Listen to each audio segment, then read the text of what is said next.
بسم اللہ الرحمن الرحیم۔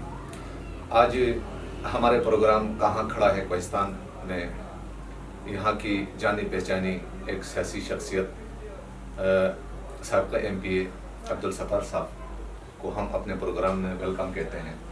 سر، سب سے پہلے آپ سے میں سوال پوچھوں گا کہ آپ کے نظر میں کوہستان کے 3 بڑے مسائل کیا ہیں اور اس کا حل بھی آپ پیش کریں۔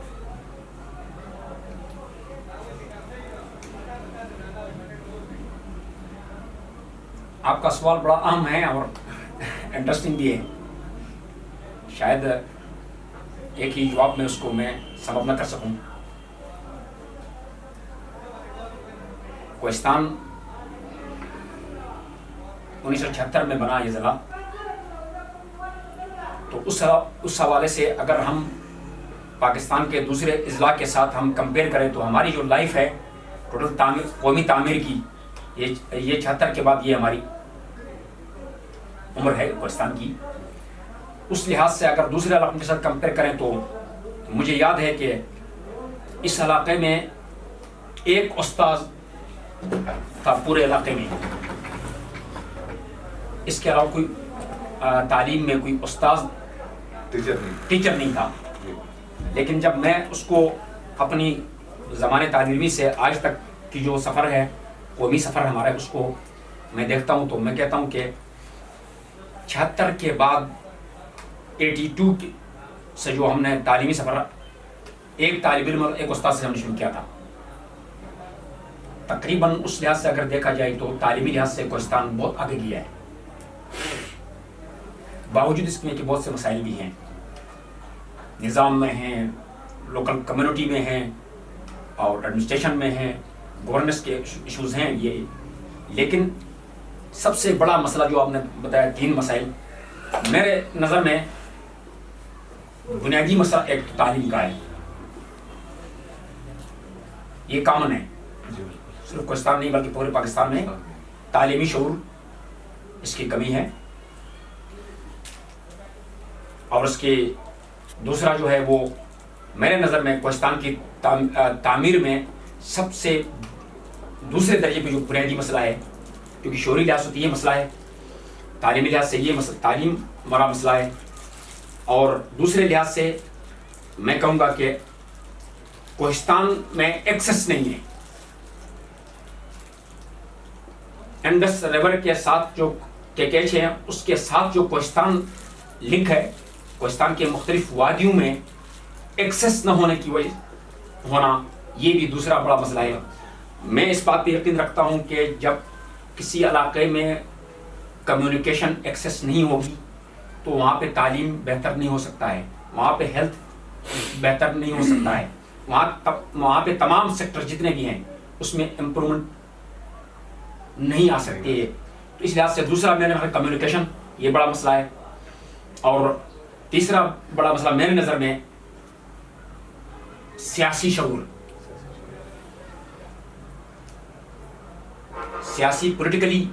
سیاسی طور پر کوہستان کی قوم نے آج تک ایک سیاسی ماحول میں ہم رہے ہیں، ایک روایتی سیاست میں ہم رہے ہیں، ہم قومی سیاست کے ساتھ ہم منسلک نہیں رہے ہیں۔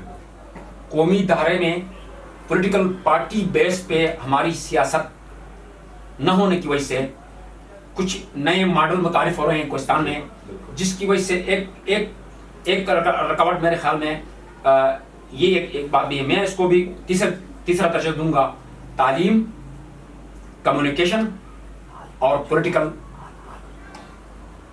پروسیس، یا پولیٹیکل آپ کہیں کہ مطلب قومی دھارے میں ہم آج تک نہیں آ سکے، جس کی وجہ سے یہ بھی ایک بڑا ایک مسئلہ ہے، جس کی وجہ سے ہم دیکھ رہے ہیں کہ ہمارے یہاں نت نئے تجربات کیے جاتے ہیں، روایتی ایک اس سیاسی ماحول میں ہیں، آج تک اس قوم کو قومی سیاست کے ساتھ جڑے نہیں ہیں، جس کی یہ میں شروع سے کہتا ہوں، لیکن ایز اے پولیٹیکل ورکر میں نے شروع سے یہ بات کی ہے کہ آپ کوہستان کی قوم، جو نئی جنریشن ہے ہماری، ان کی پولیٹیکل افیلیشن لازمی ہے۔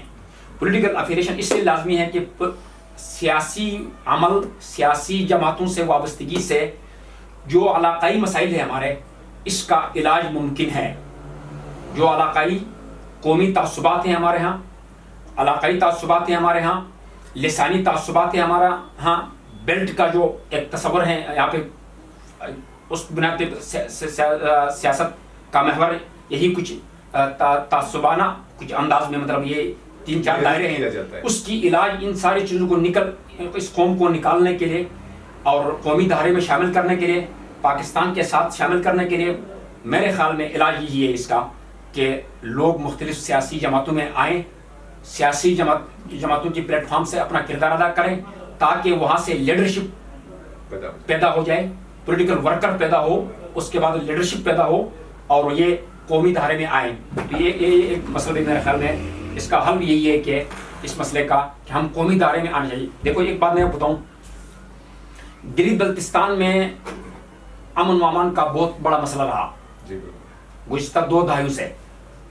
لوگ تقسیم ہو گئے مختلف سیکٹرین، اس میں مختلف لسانی بنیادوں پہ، مختلف قومی بنیادوں پہ تقسیم ہو گئے. ایک تعصب پیدا ہوا، اس میں سے نفرت پیدا ہو گئی اور ایک امن و امان کا مسئلہ پیدا ہوا ناردرن ایریا میں. آپ کو پتہ ہے کوئی علاج اس کا نہیں تھا، امن قائم نہیں ہو سکا. جب 2015-16 میں گلگت بلتستان کے قوم میں شعور آیا، انہوں نے پولیٹیکل پارٹی بیس پہ الیکشن میں حصہ لیا، مختلف جماعتوں میں لوگ گئے، تو اس سے یہ ہوا کہ جو علاقائی تعصبات تھے وہ ختم ہو گئے اور ایک دم گلگت بلتستان کی ریجن میں امن آیا. وجہ یہ ہے کہ سکردو کا، گلگت کا، دارال تانگیر کا، دیامر کا کوئی بندہ جس جماعت میں ہے اس نے اپنی جماعت کی پلیٹ فارم پہ الیکشن میں آیا، قوم کے پاس آیا. اسی طرح مختلف علاقوں کے لوگ جو ان کے دائرے تھے، مطلب جنہوں نے ایک مختلف دائروں میں سیاست کی تھی جس کی وجہ سے نفرت بڑھی تھی آپس میں لوگوں کی. جب پولیٹیکل پروسیس میں آ گئے، سیاسی عمل میں آ گئے، سیاسی جماعتوں کی بنیاد پہ انہوں نے الیکشن میں حصہ لیا تو علاقائی تعصبات، لسانی تعصبات، مذہبی جو منافرت وہ ختم ہو گئی اور آج گلگت بلتستان ایک ماڈل کے طور پر ہمارے سامنے آیا ہے. اس لحاظ سے میرے خیال میں علاج اس کی یہی ہے کہ سیاسی شعور زندگی کی، کسی قوم میں سیاسی شعور کا ہونا، سیاسی عمل میں ہونا، یہ قومی دھارے میں آنا، یہ ایک زندگی کی علامت ہے. جو قوم، جس علاقے کے لوگ سیاسی دھارے سے باہر نکلتے ہیں، اپنے دائرے میں آتے ہیں مقامی، وہ تعمیر کی طرف نہیں جا سکتے ہیں کیونکہ اس میں سیاسی شعور نہیں آ سکتا ہے. تو اس لحاظ سے میں یہ بھی ایک ایز اے سیاسی ورکر اس بات کو بھی میں محسوس کرتا ہوں کہ تیسرا ہمارا بڑا مسئلہ سیاسی شعور کا نہ ہونا یہ بھی ہے. اور اس کی علاج یہ کہ لوگ سیاسی عمل میں آئیں، پارٹیوں میں شامل آئیں، ذہنی کشادگی ملے اور ہم پاکستان کے غم خوشی میں ہم شریک ہوں، پاکستان ہمارا ساتھ شریک ہو. اس کے لیے ایک ہی لنک ہے کہ پولیٹیکل پروسیس.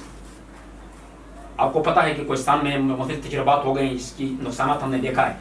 بیچ میں کچھ ٹائم آیا تھا جب ہم نے سیاست کی کچھ پولیٹیکل پارٹی بیس پہ، تو الحمدللہ کافی بہتری آئی تھی، کوئی تعصب نہیں تھا.